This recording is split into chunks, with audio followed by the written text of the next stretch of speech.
Hi everybody, I'm Dr. Michele Drake and I'm here with Nicole today, and we're going to answer some questions that are commonly asked about cat cancers and just some specific facts that you may not know. Dr. Drake, what happens after my cat is diagnosed with cancer?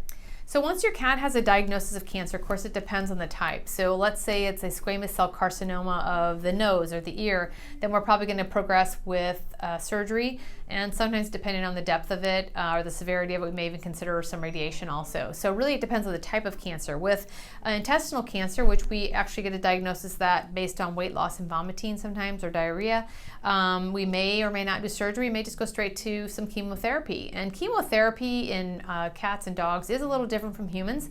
We use a lot of the same drugs. Many of these drugs are well tolerated, some are not as well tolerated, and some are just oral medications that you give at home. So don't be afraid of the word chemotherapy. It just means using chemical agents to attack the cancer cells, really.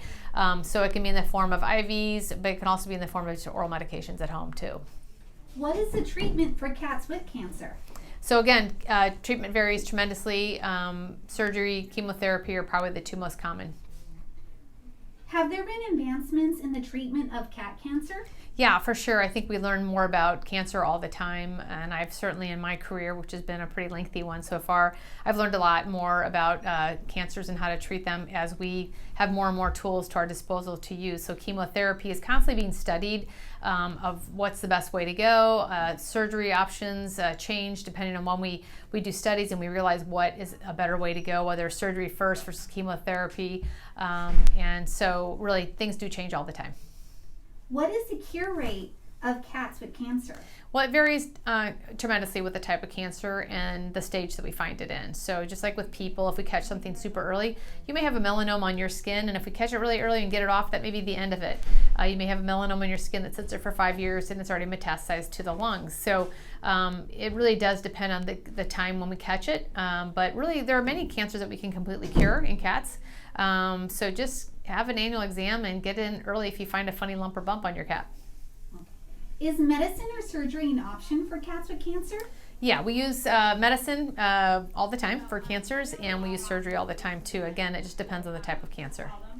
How does a veterinarian know what kind of cancer my cat has? So the way we diagnose cancer really depends on where it starts or what the symptoms are. If your cat came into me and it was vomiting a bunch, I may start with an abdominal ultrasound and some lab work, and that may give me and some x-rays probably. Those would be the three things that would start off, and I may get a diagnosis just from that, or I may have to do a biopsy in addition. It really depends on the type of cancer. I may find something on your cat's skin. I may stick a little tiny needle in it and just get some cells and determine what the cancer type is from that. So again, it depends on the type, location, as to how we're going to collect information and get a diagnosis. Okay, last question. Is a cat cancer diagnosis a death sentence? Definitely not. I have had many cats that we've cured from cancer and have gone on to live quality of life. Quality of life is hugely important in pets. We're not trying to just extend the life of a cat that's going to be suffering. Quality of life is really important in the discussion. And obviously if we can get a good quality of life and extend it, that's just great if we can do both those things. So anyway, if you have any more questions about any of these cancers, or your cat's just acting funny or showing a funny lump or bump, please bring them into the Drake Center or just give us a call.